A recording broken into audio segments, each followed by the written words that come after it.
Hello everyone and welcome back to Superboy Beyond for the last release of Spooktober 2025. Ugh. Indeed, indeed. Last year I think we had a bonus episode in October. We're doing the same this year. Not sure if we'll do a bonus episode for Christmas this year. I think this might be the one because I don't know if I'll have time to write another one of these after. But anyway, we are returning to season 5. This is the episode entitled World's Finest. I forget which episode number it is, but obviously it'll be in the title of this video, so you'll see it there. Usually I include it in the script, but I completely forgot to do that this time round. But this is technically 2 episodes. It's a 2-part story, so if you wonder when, months from now or whatever, when we release the next one, if you wonder why we seem to have skipped an episode, it's because this is 2 episodes. Essentially, same way we did with your Metallo Blaze of Glory. I remember we had a few comments about that when we did the next episode, saying what happened to this one, and it was like, no, the last one was a 2-parter. But anyway, so obviously this is World's Finest. I do want to, before we actually start reading through the script, or script pitch, is kind of a mishmash, to be honest, as it always is with these things. So yeah, I wanted to do a similar sort of thing as what we've done in previous episodes, where we start it off with a familiar story beat, but then go off in our own direction with it. So, like, the inciting incident is similar to what's in Batman and Superman, like the World's Finest animated movie, but then we go off in our own direction, and after that point there's really very little in common between those 2 stories. Yeah, so there's a lot of scene description in this version. This is primarily because the first draft of this was just way too short. And I realised part of that is that basically I had a vision in my head for what the story would be, but I wrote it so quickly that none of that was in the scene descriptions at all. So the first draft was only something stupid like 10 pages. I think the current one is 32. And I have extended the story a significant amount since the first draft, but a lot of it is scene description, and I've probably gone overboard in a few places. But to be fair, I'm not a professional writer. I'm just trying to do the best I can with this. I did download the script for Batman 89 and looked at some of the scene descriptions for Gotham City. And yeah, I took a bit of inspiration for that. I tried not to lift anything directly, but yeah, let's just get into this. This is The Adventures of Superman, World's Finest. Draft 3, although I think it's probably technically draft 5 by this point, because some drafts literally were just fixing some spelling mistakes and stuff like that. So yeah, pre-titles, Gotham City Night is superimposed on the screen. So yeah, exterior, Gotham City Night. A sprawling city under a blood-red sky, smoke and haze swirling in the neon-lit chaos. The crimson glow reflects off skyscrapers, puddles, and the flashing police lights, casting everything in an eerie, hellish hue. Blimps fly overhead, their searchlights slicing through the red night. Yeah, the sky in Gotham is always going to be red in our universe, just because I liked how that looked in the animated series. So yeah, a rooftop searchlight flicks on, cutting through the darkness. Its beam forms the iconic bat symbol, illuminating the sky. The red glow of the city frames it almost like a warning. The camera descends to street level, where police lights flash violently, reflecting off rain-slicked streets and the glass facade of the Gotham Museum of Antiquities. Sirens wail, and a car skids to a stop in front of the museum. 2 men exit the car. First is Captain James Gordon, played by a young Bryan Cranston. He looks sharp, serious, precise, like he's got the moustache, he's got the glasses, slightly reddish hair, but basically clean cut. He's got a very commanding presence, like you can tell he's in charge the moment he arrives. Joining him is Detective Harvey Bullock, played by Peter Falk, He's dishevelled, slightly grubby, shirt stained. He's juggling a jelly donut in one hand and a cigar in the other. Barely interested in what's going on around him, it seems. Gordon surveys the scene and snaps into action, authoritative and precise. And this next bit, I've written some basic police jargon that I feel like I've heard said in movies and TV shows, but obviously if this was a real script we would actually hire a consultant or something, because I'm sure that some of this just doesn't really mean anything. Like, I'm fairly sure I'm just using like things I've heard without the correct context. But anyway, Gordon says, "All units, listen up. Rooftops now. Snipers in position. Check every fire escape, every ledge. I want clear lines of sight in every direction." And he points towards a narrow alleyway. "Alleyways, lock them down. No one in, no one out. Watch for secondary exits, windows, ventilation shafts." Gordon moves to the museum's front entrance, eyes flicking over the building. Gordon turns to Bullock. "No rushing when we get inside. Take it slow." He turns back and orders SWAT to head inside ahead of them. He gestures towards the roof again, then down the street as other cops get into position. And even more police jargon. Block the streets, corners, fire escapes. Keep civilian traffic back at least 2 blocks. If anyone tries to bypass, stop them, question everyone. He basically just says, like, if they've escaped, they can't have gotten far, and they could be disguised, whoever they are. So, question everything. The crimson glow of the night reflects in Gordon's glasses, adding a fierce intensity to his gaze. Bullock doesn't respond. He's still too busy finishing his donut, and he's basically not listened to a single word that's been said to him. Gordon snaps his fingers in front of Bullock's face. "With me, now." Bullock shuffles after him, muttering with a mouthful of donut, sugar all over his face. Interior, Gotham Museum, night. Gordon moves down the corridor, eyes scanning. Footprints, smudges, displaced artifacts. His gaze reconstructs the crime scene, fast and meticulous, almost like Batman's Arkham detective vision, although not quite to that extent. He mutters, "Looks like we just missed them. Hopefully the perimeter we set up will catch them." As Gordon continues to look around, the red light from the city seeps through the windows, casting long, jagged shadows across the walls, while reflections of the police lights glint off polished marble floors and display cases, making the room almost feel alive. Very uneasy. Around a corner, a Gotham guard lies dead outside an exhibit marked Ethiopian history. Gordon kneels, checks the guard's neck, sighs. Bullock, startled, drops his donut onto the corpse. Sugar explodes across the guard's uniform. Gordon, in an exasperated tone. "Really?"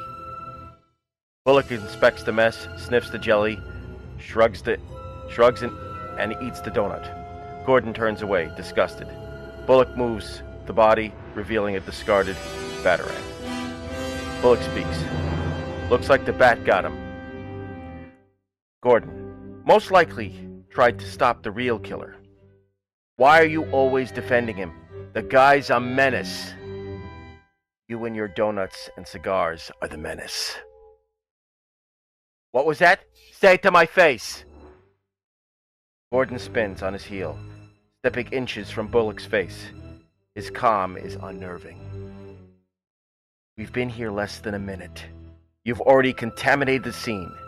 You're a menace to this department. One more stunt like this, and you're back in traffic duty." Bullock flails, cigar ash flying. "I don't need this. I've got my own cases. Don't need to babysit." Gordon leans in closer, still speaking quietly, unnervingly so. "Babysit? I'm your superior officer. You haven't been promoted in 35 years. We all know why. Lazy, inept, coasting on the back of others' work. Maybe once you cared, but that was long ago." Bullock opens his mouth, but Gordon presses on. "Is that why you volunteer to work with me? For the credit?" "No. Commissioner wants me with you. Says something might rub off. Truth? No one else will. Because they're corrupt. Not exactly. They just think you're crazy. Pick fights with anyone you deem unworthy, then start hanging with a costumed vigilante. People talk. They think you're nuts. And honestly, I don't blame them. Bullock shuffles out. Gordon glares, then mutters to himself. At least I can work without interference. Gordon moves into the exhibit room. Shutters are down. One display blown open. Priceless artifacts are scattered. One case is empty. A jade statue of Ashtar, pre-Christian Ethiopian god of sun and moon, stolen. Below it, scrolled in biro. Ha, ha, ha. Title sequence, followed by establishing shot of the Daily Planet in Metropolis, and unlike the scene in Gotham, it is daylight, because you need to show Gotham at night and Metropolis in the day. So yeah, this is the following morning, clearly. Yep. So yeah, the sun glints off the glass and steel towers of Metropolis as text fades in. Metropolis. Interior, Daily Planet newsroom, day. Clark Kent laughs alongside Jimmy Olsen and Lois Lane. Their energy is infectious. Lois is animated, recounting a story from her first year at Planet about taking down a gangster. Jimmy snaps photos of her mid-gesture. The chatter stops abruptly as Perry White's office door swings open. Clark, office, now. Clark's smile falters. He glances at Lois, who raises an eyebrow. Interior, Perry White's office, day. Perry takes a bite of a cucumber sandwich with exaggerated distaste. He speaks. Why in God's name is Bruce Wayne calling you? The Bruce Wayne? Yeah. Know any other worth mentioning? He's on a jet to Metropolis now, says he wants to meet you. Did he say why? Or where? No. He says it's private. Do you know him personally? Why haven't you mentioned this? I've never met him, Chief. Honestly. I don't know what he wants. Well, seemed important. Here, he said to meet him at this location. It's an office space in the financial district. If there's a story, I want updates. Constantly. You got it, Clark says. As Clark starts to leave, Lois calls out from the doorframe. Well, come on then. What? Do you think I'm going to miss this? Fat chance. Clark smirks. Lois and Jimmy head out with him. Exterior, Metropolis Financial District, day. Towering glass and steel catch the afternoon sun. I'm fairly sure I already said that. Inside, a sleek office adorned with the Wayne Enterprises logo. Alfred Pennyworth, played by Anthony Stewart Head, guides Clark, Lois and Jimmy inside. Right this way, sir. Madam. Bruce Wayne stands as they enter, greeting Clark with a firm handshake, his eyes widening slightly at Lois's presence. Jimmy snaps photos, completely unfazed. Bruce, I did ask that you come alone. Apologies, she insisted. We're partners after all. When you stop talking like I'm not standing right here, maybe you can explain why we're here. Bruce's demeanour softens. He gestures to the chairs. Quite right. My apologies. Please, take a seat. Bruce leans in slightly, lowering his voice. And for the record, this stays off the record. He pauses and continues with a charming smile. I've been in contact with Batman. We maintain a financial arrangement. His gadgets aren't cheap. I always wondered who bankrolled him. More than you might think. But he's very resourceful in his own way.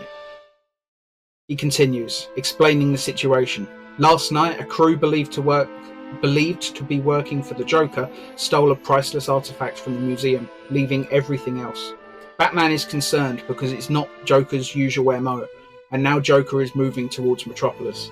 CCTV plays on a nearby screen showing Joker's goons, all dressed as clowns, spilling from a tiny car as they invade a diner and a trucker's rest stop and a motel, and it's just footage after footage after footage of just a road trip of hell, basically. Yeah. Their movements throughout it all are chaotic, yet seemingly celebratory. Like, they seem to be partying, which is odd. Bruce says, "Clark, I need you to get in touch with Superman. I know you can do it." "Why isn't Batman handling this?" Lois interjects. "It's out of his jurisdiction. He tends to stay in Gotham. But with Joker heading towards Metropolis, he thought it would be best to get in touch with Superman as soon as possible." Lois laughs incredulously. "Well, that's dumb. Joker is a Gotham villain. Is that how Batman operates? Joker leaves the city and suddenly it's somebody else's problem?" Clark glances at Bruce, who meets his eyes with a serious, calm expression. Bruce goes to speak, but Lois is absolutely going off. "He's not even deputized. Call him and tell him to deal with it." Clark turns a little bit red with embarrassment. Bruce notices, and the tiniest flicker of a smile appears for a moment before he turns serious again. "I'll pass along your..." Bruce looks at Lois. "I'll pass along your thoughts. Clark, in the meantime, I need you to contact Superman." Lois rolls her eyes, muttering about wasted time and off-the-record bullcrap. Bruce tells her only the part where he revealed he's financing Batman is off the record. She can run with the rest of it. Clark says, "You know what? I think you've got this one, Lois. Head back to the planet. I'll contact Superman and we'll share what we find later." "You just want half the credit while doing almost nothing," Lois says. "Actually, you invited yourself along. But I don't even care about the credit. Tell Perry you get full credit for this one." Lois says, "Can I get that in writing?" "If I write something, I'll have to be credited." Lois punches him lightly, grinning, and exits with Jimmy following her. Clark pats his jacket before stepping into the elevator. He comments that he's dropped his inhaler as the elevator doors close, and Lois rolls her eyes. Interior Wayne Enterprises office. Private office. Day. Clark re-enters Bruce's office. Bruce sits behind his desk. "So, you really expect me to believe Batman won't leave Gotham? I'm here, aren't I? But Joker thinks it's one of my rules. No idea why. He's wacko. Still, if I want to keep the element of surprise, it's best he doesn't know until the opportune moment. Right now, he's left a trail of destruction, but his route is unpredictable. He doesn't seem to follow any real logic with his route. My best chance is to let Plan A play out for now. People have died. Maybe people are dying right now. And I will make the Joker pay. Your plan is reckless. Ordinary people suffer. Do you even care?" Bruce pauses, weighing Clark's words. "I care." "You are reckless. Irresponsible. Go back to Gotham. I'll take care of Joker." Clark turns to leave. Bruce calls after him. "The jade statue Joker stole. What about it?" A photograph of the statue appears on screen. It's bright green. It's not jade. And it's the most concentrated I've ever seen. Bruce walks to a bookcase, pulls a volume from the Zorro series. A wall slides open, revealing a private elevator. Clark steps inside, apprehensive. Interior, Metropolis Batcave, day. The elevator doors slide open to reveal a dimly lit cavern. It's a smaller version of the Batcave. The faint hum of computers echoing through the background. The walls are carved from cold stone, slick with moisture, catching scattered shafts of pale light that spill from high, narrow vents.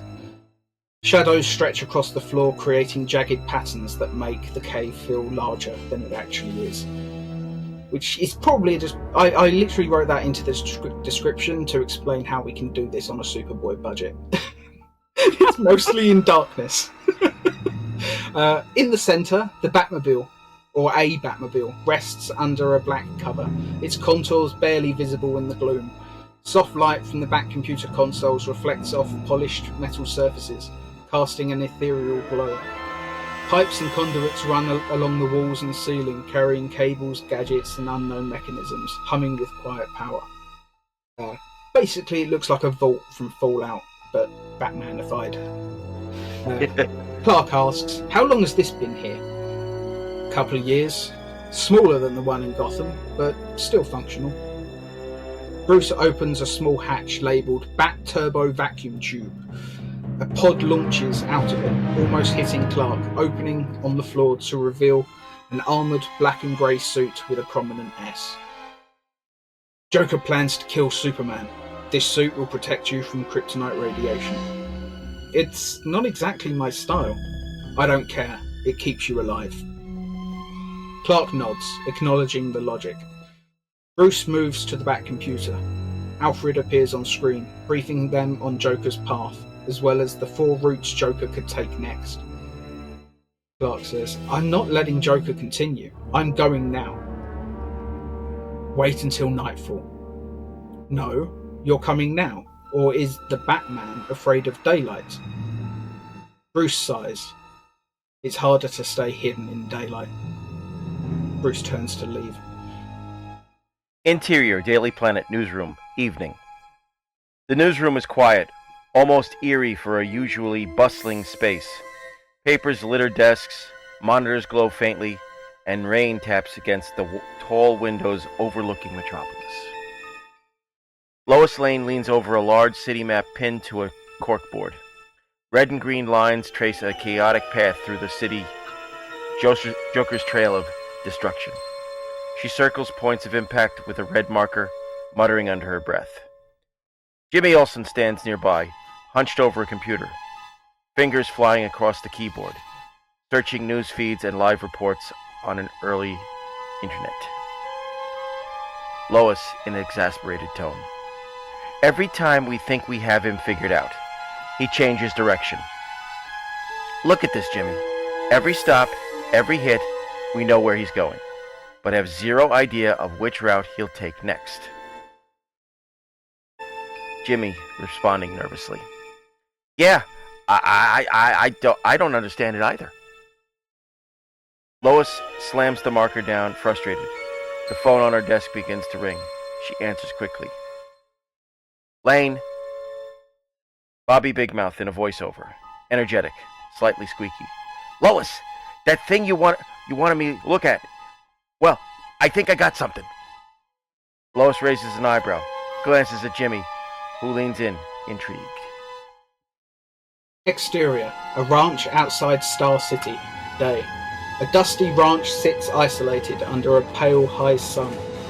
The Joker, played by Crispin Glover, twirls through the yard, the kryptonite statue cradled in his arms like a ballroom partner. He hums and sings, leaping and spinning with manic grace, almost like a dance scene in a musical. Around him, goons bang poorly on stolen instruments, producing an unholy cacophony. At the centre of the chaos, a man, presumably the ranch owner, and his family are tied to a wooden post. Nearby, a growing pile of firewood threatens them. The camera is behind them this whole time, always facing the Joker. It's like he takes all the focus of the camera at all times. Like, he's the only one who's getting a front shot of him, basically, at this point. The ranch owner shouts, rage and fear mixing in his voice. Why are you doing this? Joker stops dancing abruptly. Grins wide, teeth yellow and jagged, some missing. He leans in close to the rancher, breath reeking, although I don't know how you would be able to tell that on television, to be honest. He whispers in the rancher's face. For fun. Obviously. He laughs, quietly at first, then louder, crescendoing until the sound carries across the fields. Even at a distance, it's piercing, insane. You take it. Exterior, ranch, outside the barn. Continuous. A blurred black shadow moves in the foreground, then red. Superman, cape attached, awkwardly to the armored suit, hovers. Batman offering a critique. You look ridiculous. Superman looks back and responds. Glass houses. Batman's eyes shift to the barn. A small truck pulls up. Clowns jump out carrying cans of gasoline. Without a word, Batman fires his grapple hook, swinging toward a massive oak tree. He launches himself onto the roof, cape snapping fast behind him as he lands. Interior barn, from a roof, like the point of view from the roof, basically. There's a quiet thud as Batman lands on the roof, unseen and unheard amidst the chaos.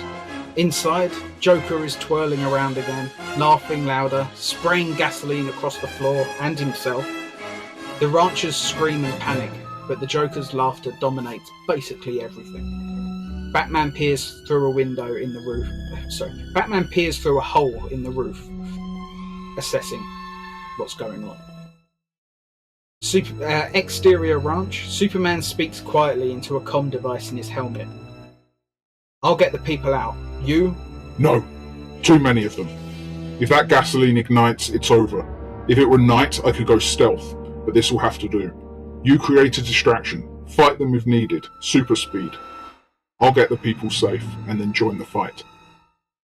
Fine, Superman responds, letting Batman be the strategist. Which is, to be fair, that's what he does.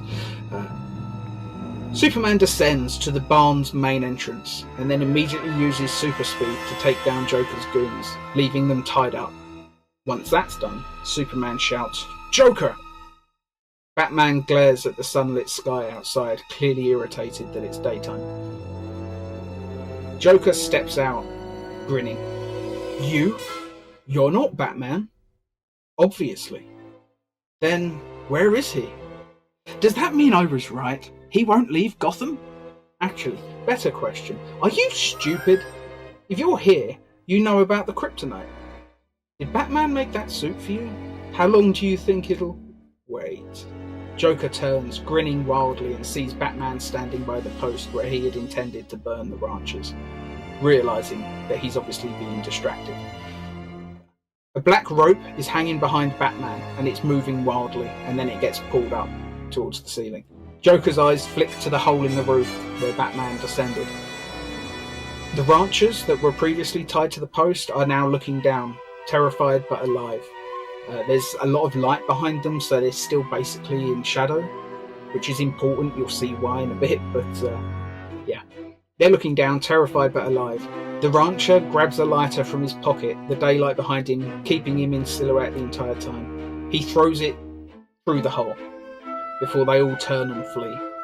Joker squints his eyes, trying to see what he threw, finally focusing on it as it hits the ground. It's a lighter. The barn immediately explodes in an eruption of flames. Smoke fills the air. Batman is thrown violently against a wall, his cape catching fire. It must have touched the gasoline at some point.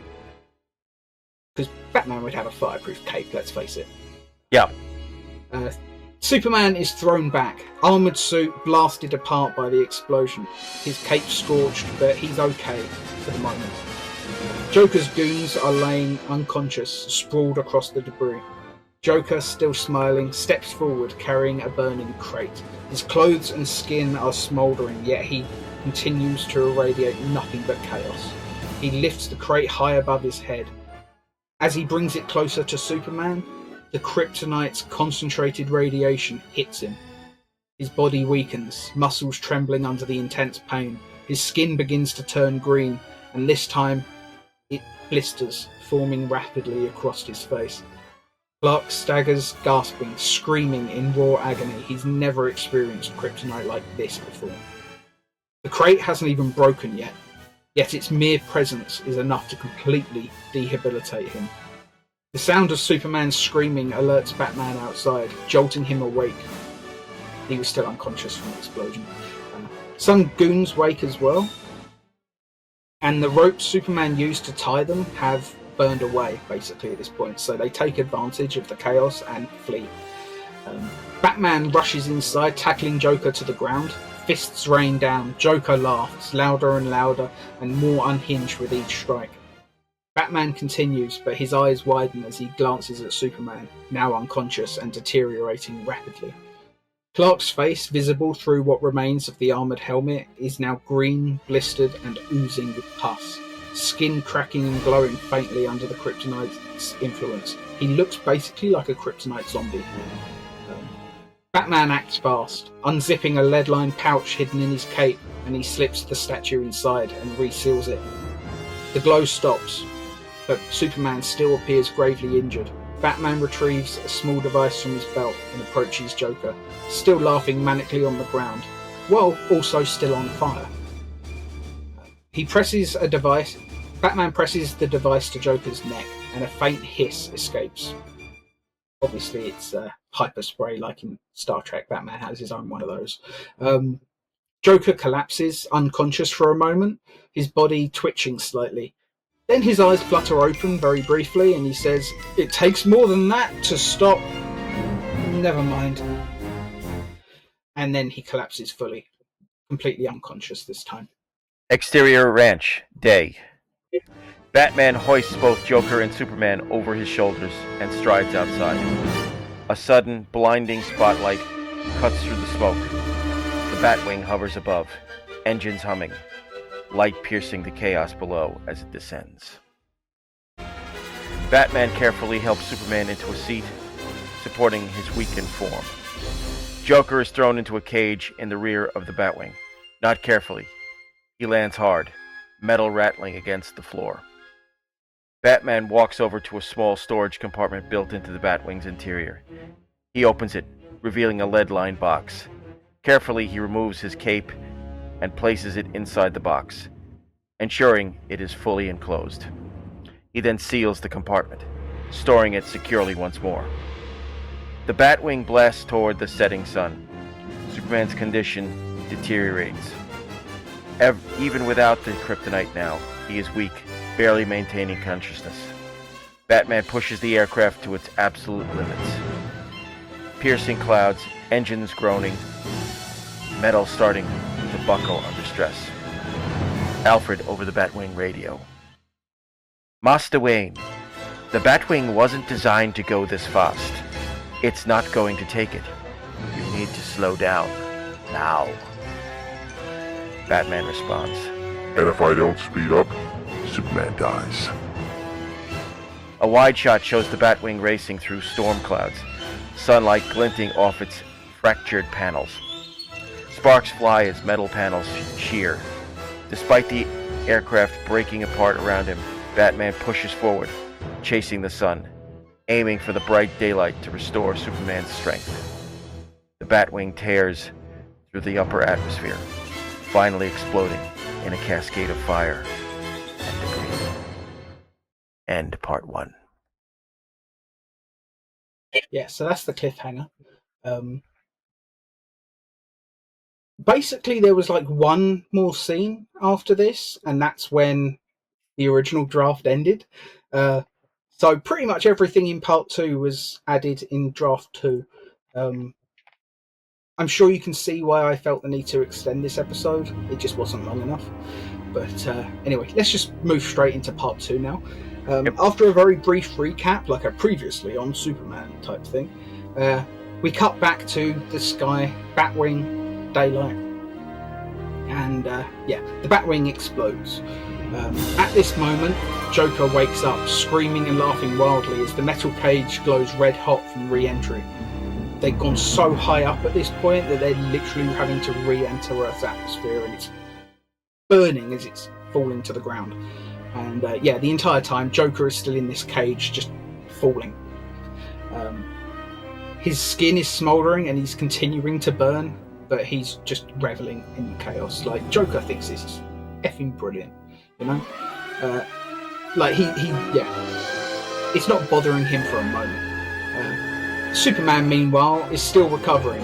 The sunlight touches his skin and blisters start to vanish and his skin colour returns to normal.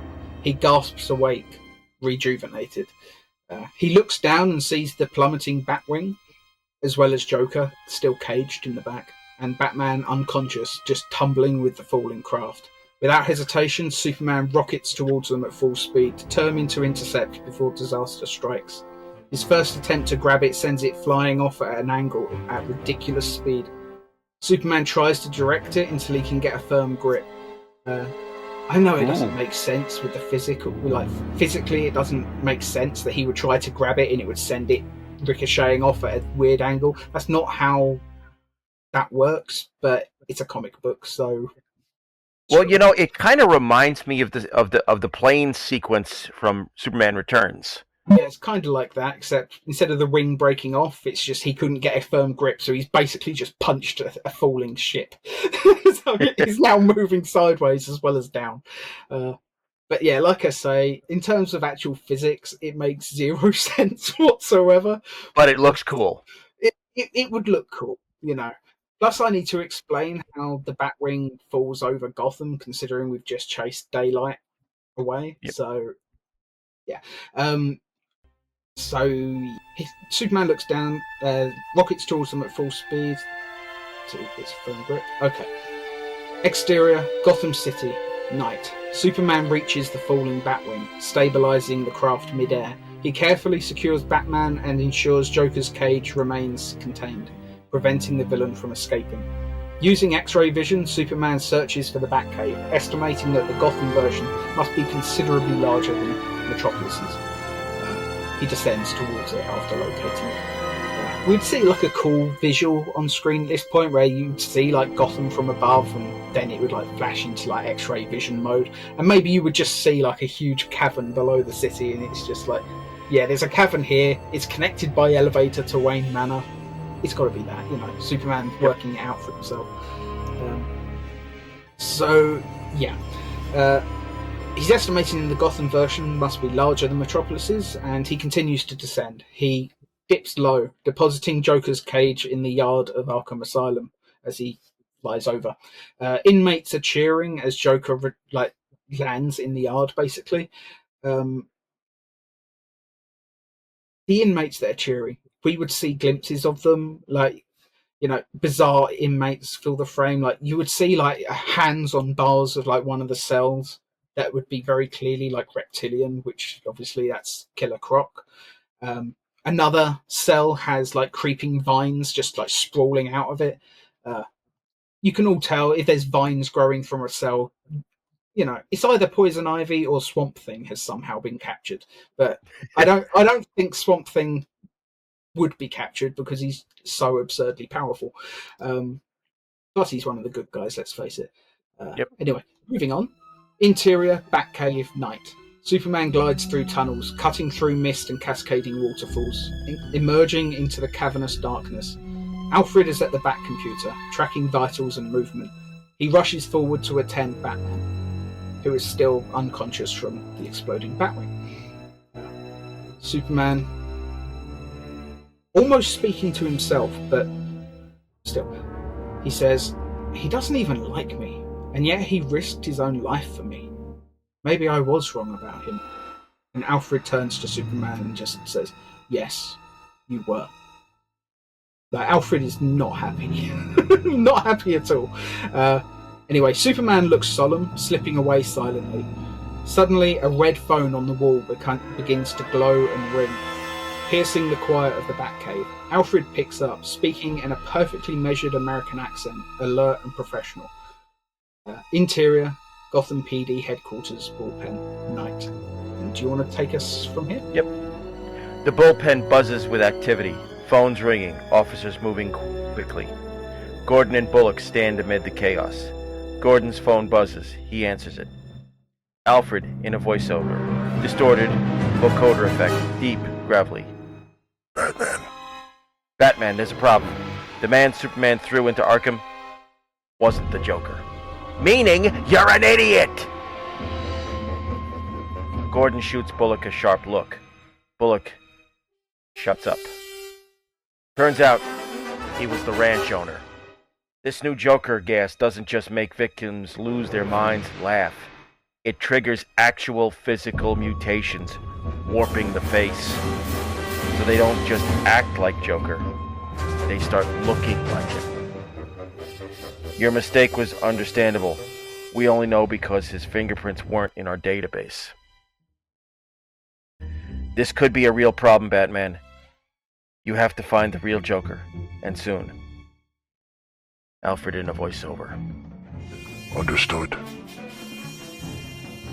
Another police officer walks up, tells Gordon Lois Lane is on the phone.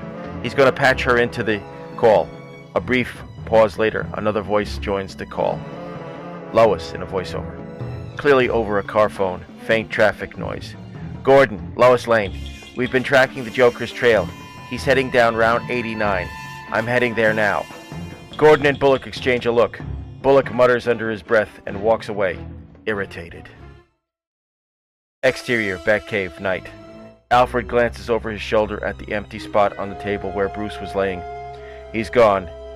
He turns and looks the opposite direction as he sees the Batmobile door slide shut. The Batmobile rockets out of the cave, flames trailing behind. The kryptonite statue sits abandoned on the floor. Alfred walks over, puts on a glove, picks up the statue with 2 fingers, and walks away with it. Just a very comedic moment. He's literally walking away like with it outstretched. Like he doesn't really want to be touching this thing. Anyway, exterior, highway outside Gotham, night. Superman floats next to the Batmobile as it races down the highway. He opens his mouth, but Batman speaks first. You gonna just follow me, or are you gonna fly us there? Superman grabs the roof of the Batmobile, and they soar into the sky. Interior, Batmobile, night. Batman grabs the red phone, dialing. Gordon, any more reports like the last one? Not yet. I'll call you immediately if anything comes in. So, what do you usually do when a trail runs cold? Different for every villain. But with Joker, I've found setting a trap is usually best. We already have a theory where he's headed, so I'll cover all the bases, throw out a wider net. 3 traps should do. Batman injects himself with a small device. It hisses. Superman doesn't ask what it is. It's basically a painkiller because he's still injured from the previous scene. Yep. Superman asks, 3 traps? Yes. We'll bait Joker into a trap. We don't know which road he's on, so we'll have to set multiple traps and just hope that one of them works. Batman pulls up a holographic map on the Batmobile's dashboard. He filters through potential trap locations. The scene ends on a close-up of Batman's face as his eyes narrow, and he says, Perfect. Commercial break. I think that's the first time I actually remember to include a commercial break this time. Whereas I usually include so many of them, but we're actually into part 2. Never mind. Maybe I did need to do a 6th draft. But I was anxious to get this done so we could release it at the end of Spooktober. So, Joker and his goons are driving in various Joker-painted trucks down the highway. Joker is in the front truck, narrowly missing oncoming vehicles, causing them to swerve, causing collisions. He laughs manically. It's the Joker, of course he laughs manically. Joker shoves one of his goons aside and just says, "Take the wheel!" He stands straight through the sunroof, unhooks a sniper rifle from the hood, and just begins firing wildly in every direction, laughing the whole time. He's not even aiming at anything. He's just firing a sniper rifle in random directions, just because I guess that's the kind of thing Joker would find funny. Suddenly, multicoloured light reflects off the scope of the sniper rifle. Joker lowers the gun and smiles, looking into the distance. He bangs onto the roof of the truck. Boys, we're making a pit stop. Exterior, abandoned theme park, night. Open with a wide shot. All the trucks just smash through a wooden barricade. The camera pans up, a decaying, abandoned theme park. There's rusted rides like broken ticket booths, but strangely, all the lights are on. Multiple coloured spotlights are piercing the night sky, illuminating the clouds above. The trucks drive through the front gate, and the camera pans to the side, showing that there's a tiny metal bat symbol sitting on one of the fence posts. An LED on it begins to glow red. It's obviously a tracking device, a detection device that Batman's planted there so that he knows when Joker's arrived. I probably should have explained that clearer, but never mind, I just did. Anyway, truck pulls in, Joker jumps from the truck, smiling. He's looking around. Well, isn't this charming? One thug sheepishly responds, sure boss, it's great. Joker glares and walks away, practically dancing once again. Wonderful, just wonderful. Oh yes, I could see myself living here a long, long time. If not for just one thing. What's that, boss? There's no Batman. Exterior, rooftop, night.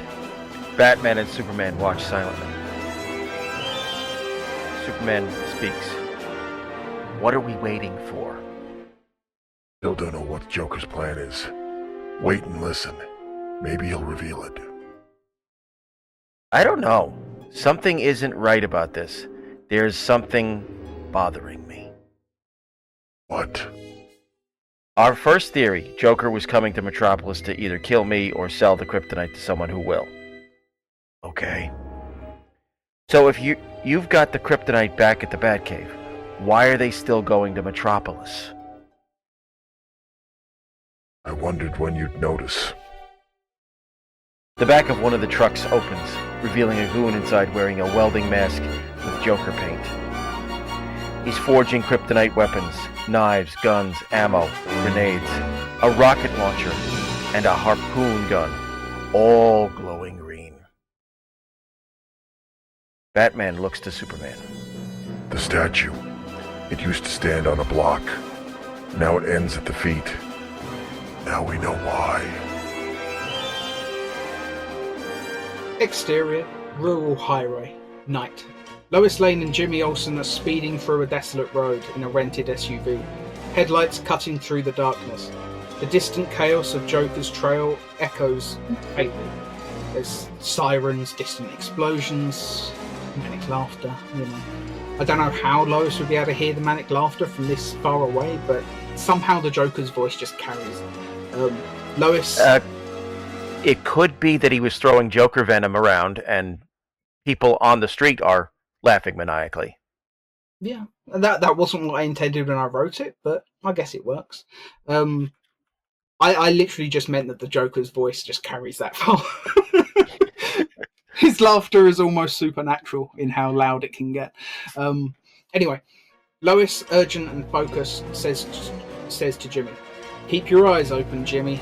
He's leaving a trail we can follow." Jimmy, nervously fumbling with his camera, says, yeah, got it. Tons of photos. They round a bend and see debris scattered across the road. Burnt out cars, overspilled trucks, green tinted puddles from spilled chemicals. Lois takes the camera from Jimmy. "No flash, Jimmy. Trust me." Jimmy laughs nervously. Yeah, probably a good idea. We cut back to the theme park. A thug speaks up. "But what about our buyer? Don't you think we should..." Joker shoots him in the head. Superman is about to rush in when Batman stops him. "Wait." Batman shoots his grapple up to a rusted roller coaster and zooms into the air, opening his cape to glide down towards Joker. As he's about to strike, Joker spins, grabs Batman's leg and uses his momentum to throw him across the ground, rolling into a wall painfully. Joker pulls a gun from his jacket and loads green bullets. "How stupid do you think I am, Batsy? Abandoned theme parks don't just leave their lights on, you know." Joker runs over to a rusted speaker box, and there's still music playing. Good, too. We hear the sounds coming from the speaker. It's all distorted and broken. It's hardly music anymore, but I guess to the Joker it is. Joker shoots at Batman, who keeps advancing. Do you really have such a low opinion of me? Did you think I wouldn't know this was a trap? You're here, aren't you? Joker pauses for a moment. What can I say? I love a good trap, and I figured a trap this good must be my birthday. Look, I got what I wanted. You, Batsy. I only came because I knew you'd be here. Rain begins to fall, slicking the rusted metal and broken pavement. Joker's laughter echoes across the empty park, mixing with the hiss of the rain and the distant squeak of corroded rides. Then we move into an epic fight sequence. Rather than writing it out as it happens bit by bit, I've literally just written a few things that happen during the fight sequence. Obviously, this would be on the choreographers, like the fight choreography team, to actually put together an action sequence. But these are just some of the action beats that I thought would be fun to include somewhere, but how they string together is a little bit loose. I hope you won't mind. Anyway, action beat 1. Batman swings down from a rusted roller coaster track, landing crouched on the wet ground. His cape fans out, catching the rain like a shadowy sail. He punches the first thug in the jaw, sending him stumbling into a corroded ticket booth. Another thug rushes from behind a broken bumper car. Batman pivots, kneeing him in the chest, sending him skidding across the puddle. Rainwater sprays into the air. In a lot of this scene, by the way, when I'm picturing it visually, it's the Matrix Revolution's final fight with Agent Smith, if you remember that. Like, just constant rain. Almost just a ridiculous amount of rain. Like, yeah. Blah, blah, blah, blah. Rainwater sprays into the air. Joker spins theatrically around a broken carousel, twirling like he's performing in a musical, same as he has been throughout this entire thing. This is an obvious Joaquin Phoenix Joker inspiration here, but sod it, I like it, so I included it, even though it makes no sense to be referencing something that won't come out for another 20 years. But anyway, and even Jack Nicholson's Joker sort of does that dance. Like, I mean, look at the scene in the art gallery when he's going around and they're just destroying the art gallery and he's just dancing around to while Prince is playing, you know. The Joker just dances is part of his thing, so I guess it does make sense after all. I'd forgotten about that when I wrote it in. I was just thinking about Joaquin Phoenix. But anyway, Joker's spinning around the broken carousel. He's twirling like he's performing in a musical. He points his pistol at one of his thugs, laughing maniacally, and then swings it wildly, letting bullets ricochet off metal signs. Like, Joker's not even firing at Batman at this point. He's just causing chaos. Like, he doesn't even care where that bullet ricochets to. He just wants to see the bullet ricochet. Anyway, a thug fires at Batman from atop a rusted Ferris wheel platform. Bullets bounce harmlessly off the reinforced parts of Batman's armor, but a few graze him, scratches streak across the cowl and chest plate. The black paint that's on them scratches off and you can see like shiny metal underneath, just showing it's not a rubber suit in the context of the show. It's actually made of metal, like it's armor. So yeah, Batman winces but keeps moving, doesn't let it stop him for a moment. Batman slides under a truck's chassis, grabbing a thug's legs and flipping him into a pile of broken arcade machines, just because I think it'd be funny if, as he flips him into the arcade machines, you actually hear an arcade machine sound effect, like, you know, like Pac-Man dying, like that sort of sound effect. You know. Yeah. Only reason the arcade machines are even in here.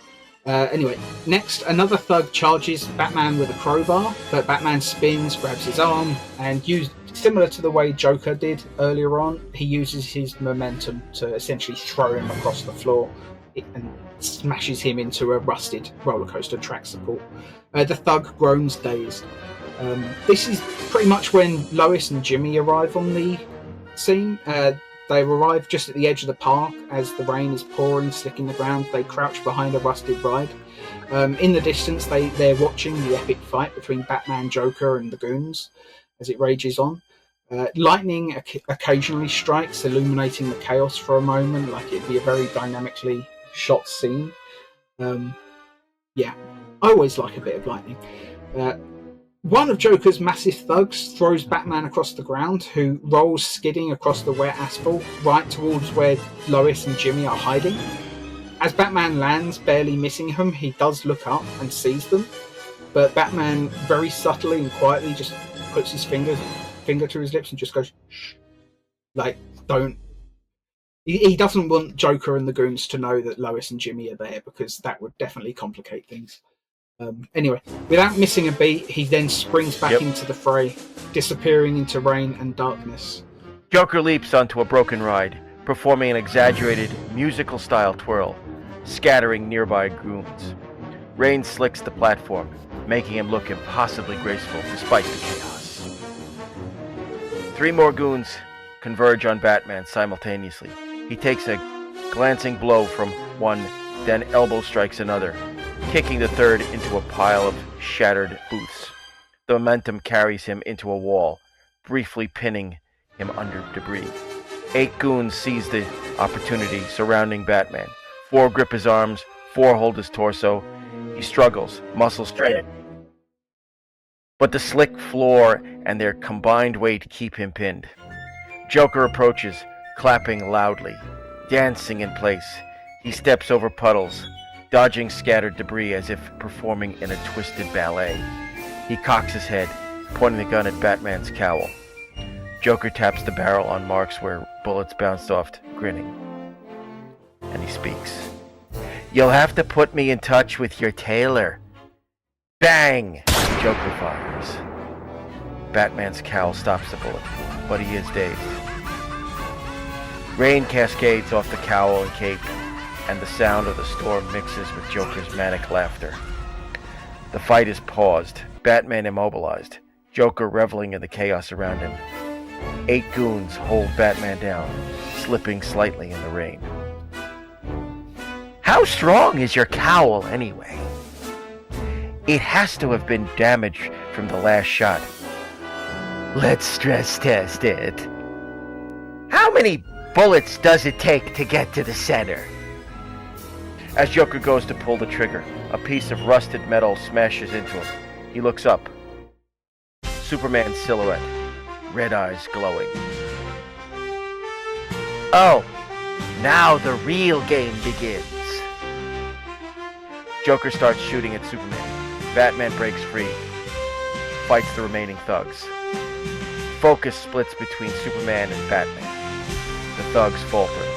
Joker dances around, collecting kryptonite weapons, leaving thugs unarmed. Superman dodges bullets, occasionally using heat vision to disarm them. Joker fires the rocket launcher, homing targeting. Can't lock onto Superman. He's too fast. Eventually, he fires directly above him. The force knocks him back. He lands on his back, giggling. One kryptonite missile almost hits Superman, who crashes down, unintentionally pinning Joker. Superman is slightly weakened, but he's okay. Joker manages to get free, but doesn't see Batman wake up and move directly behind him. "This is getting silly. And coming from me, that's saying something." POV shot as Joker walks around the injured Superman, Batman keeping to the shadows. Only a tiny hint of cape showing where he is. Joker keeps turning around, now looking to see where Batman went. He turns around one last time, still in POV. Batman's fist comes straight to the camera. Cut to black. Batman disappears into the shadows. We hear the Batmobile start up. Superman, now recovered from the explosion, takes the unconscious Joker, caged once again, and flies into the sky, leaving Jimmy and Lois to handle the aftermath. Or aftermath. I've heard people pronounce it both ways. I've heard it both ways. Anyway, Lois sighs, exasperated. "All right, Jimmy. Let's make sure these clowns don't vanish before the cops arrive." Jimmy snaps a few photos. He glances at Lois, who is already coordinating with the local law enforcement. Local officers are arriving, barricading the scene, when Bullock and Gordon show up, with their full Gotham swagger, attempting to take charge. Bullock says, firm and brash, "Step aside. Gotham PD's got this case." And the local officer crosses his arms and says, "It's out of your jurisdiction, buddy. You're in our county." Bullock grits his teeth, insisting, "Doesn't matter. I know how to handle," and Lois cuts in, calm but commanding. "Bullock, step aside. Let's see if someone can talk sense into them." Gordon steps forward, walking with measured authority. The local cops tense up, ready for a confrontation. But Gordon doesn't shout. He doesn't threaten. Just firm explanation. He just says, "Listen, you don't want the mess that comes with this. The chaos, the Joker's style, Batman's involvement. Trust me, this is bigger than your local precinct is suited to handle right now." The local officers glance at each other, weighing the reality of the situation. They look around the scene and see what's happened there. And reluctantly, they nod in agreement, and Gordon and Bullock take the case. Even though that probably wouldn't happen in real life, there'd be a lot more posturing, I'm sure, if it was real local cops. Gordon says to Bullock dryly, "You know, sometimes being the loudest doesn't work." Bullock grumbles, Yeah. Lois and Jimmy exchange a glance, relieved that the situation's been diffused somewhat. Jimmy fumbles with his camera, snapping a few final shots of the scene: Joker's caged minions, destroyed rides, and rain-soaked chaos. The camera pans back up to the abandoned theme park, lights flickering in the rain. Joker's green residue from all the spilled chemicals they were pouring all over the place, shimmering slightly in the darkness, like it's actually glowing in the dark. Blah, blah, blah. In the distance, the storm rumbles. Gotham PD is now fully in control, but the chaos that followed Joker's path somehow still lingers on. And we fade out. Interior, Batcave, night. Slowly fade in from black in a wide shot. Alfred and Batman under a single light. Alfred tends to Superman, using a kryptonite needle on a wound, so he can sew Superman up. Batman silently stitches his own injuries. Red phone rings. Gordon asks about the statue. "Destroyed." Gordon responds, "Okay." Bullock's voice in the background. "Bullshit!" Call cuts off. Batman throws his cowl down, walks to the Bat computer. A sandwich on a plate waits for him. Batman raises an ice pack, takes a bite of the sandwich. Camera moves back through the cave, past Superman and Alfred, to a safe. The camera moves slower to the safe, until the camera phases right through the door, showing us what's inside. Green light glows. Batman has the statue. He's not giving it up.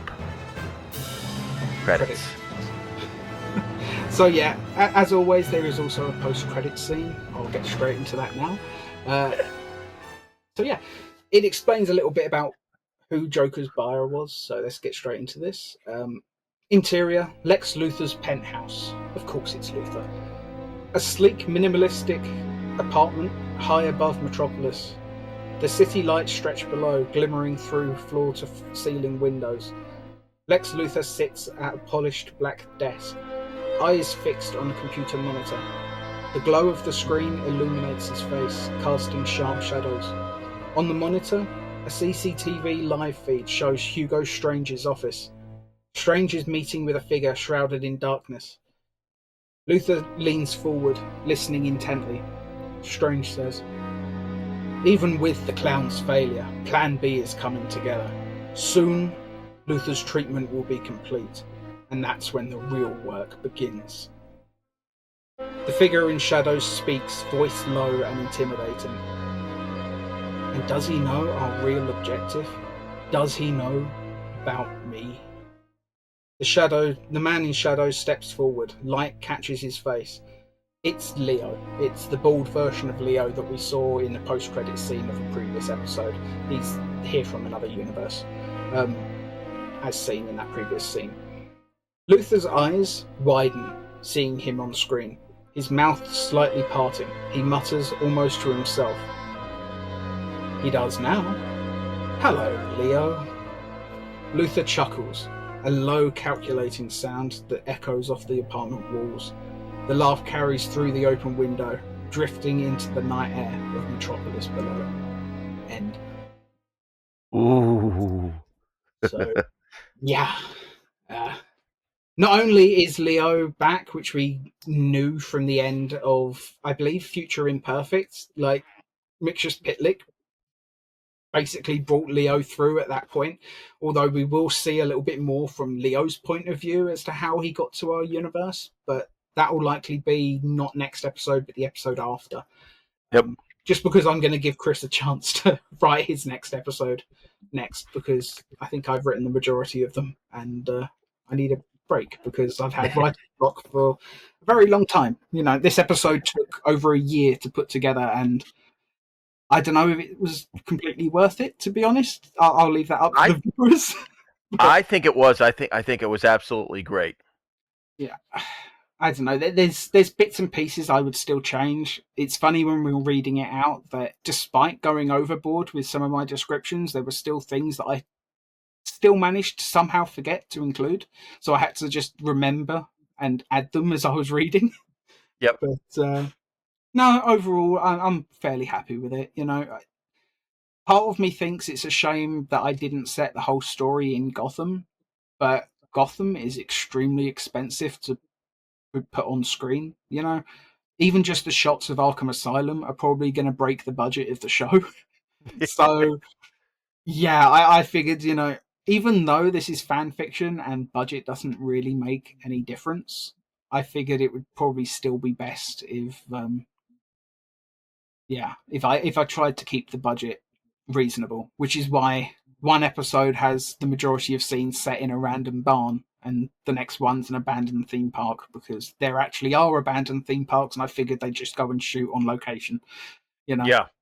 set up some lights because they obviously wouldn't have power still on. But I don't know, actually, maybe it'd be like, you know, I've seen videos online of people walking around. I think it was Typhoon Lagoon from Disney, one of the water parks that's been shut for a while.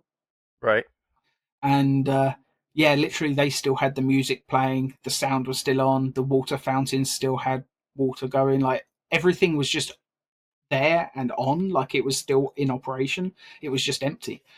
So yeah, Yeah, a little bit and inspired by that.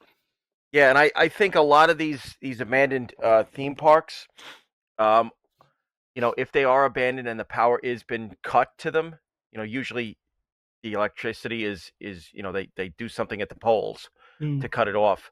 A production company for a movie or a TV show, they would come to the town and they'd say, you know, can you turn it on? We'll pay for the you know, for the like the week that we're going to use it. Yeah, they'll And they'll turn on the power again, probably replace a load of light bulbs because there's no way they'd still be working after all that time. Yeah, it would be a relatively simple thing. I think probably one of the biggest things that would prevent them being able to do it would just be health and safety. yeah. You know, it would probably be quite a difficult thing to get, especially like the insurance companies or whoever it is that they have to get to sign off on these things. It'd probably be quite difficult to convince them, but I don't know. I guess they would go in and make sure there's not just a bunch of rusty nails all over the ground where people are going to be fighting. You know? Yeah, and I think most location scouts would look for something that is only just recently shut down.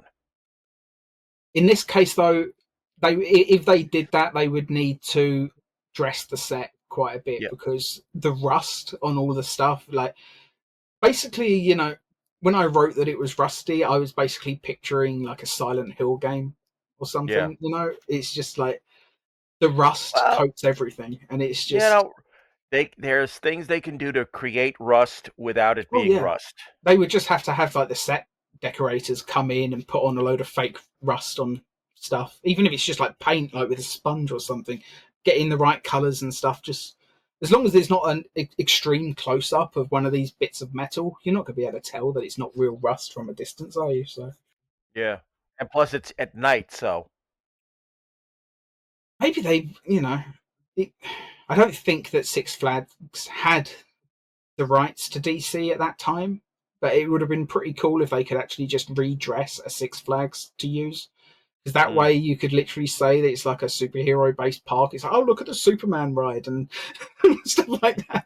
It's like it'd be quite funny having the fight scene with Joker jumping around on the tracks of a roller coaster. If it was like a Superman roller coaster, could be kind of funny within the context of the wider DC universe. But yeah, I'm fairly happy with how this went. I do think my descriptions aren't anywhere near as good as any of the sources that I was taking inspiration from. I think the descriptors let's face it, the descriptors for the script for Batman 89 are going to be better because it's actually a professionally written thing. This is my idea for how it would go. It's not necessarily how it would have gone from a production standpoint. I'm sure many things would have to change, especially that bit when right at the start when Gordon is, saying all the police jargon. I'm fairly sure that half of it was redundant. Like, I probably said the same thing but two different ways, just because I'm not an expert on police jargon. So I probably just didn't even realize that it means the same thing twice. But that's what's going to happen. It was all about putting the tone across, I guess. But anyway, I'm fairly happy with that. I hope people enjoyed it. I hope my descriptions weren't too long and boring. Well, Tom, having experience with some writing, again, I'm not a professional writer either, but I have had experience with writing, and I think it was top notch. I appreciate that, man. Yeah, this was a difficult one to write. I think it's been over a year since our last episode went out. I'm fairly sure the last season 5 released around Christmas the year before, maybe even longer than that. I'm really not sure when it was. Didn't I do the second Metallo episode after Christmas? Maybe we did that around Easter ish. I don't know. It feels like it's been a really long time though. So I'm glad we've got another episode out. I will apologise ahead of time though. It may be a while before the next one again, because as we say, we're not professional writers. This is fan fiction, and I don't know. I just speaking for myself, this episode was really tough to write. Like, I had the idea of like a Joker road trip episode in mind, but I literally wrote the idea that I'd had in my head for a year, and that it was just far too short. It didn't make sense. Like, the Joker that we captured at the end of episode 1 turned out he was the Joker, and that was just the ending. Yeah. Putting in the whole decoy Joker, it was kind of a reference to things like, the 3 Jokers in recent years, like where there's been multiple Jokers at the same time. It's also partly with the whole this new Joker gas actually transforming people's faces. That was a very clear reference, I think, to Batman Beyond: Return of the Joker, with when Jason, no, it wasn't Jason Todd, it was Tim Drake, wasn't it? When he actually physically transforms into the Joker, like a Jekyll and Hyde type thing. So yeah, little references here and there, picking from a bunch of different sources. But I hope people enjoyed it. Anyway, we'll see you next time. Goodbye.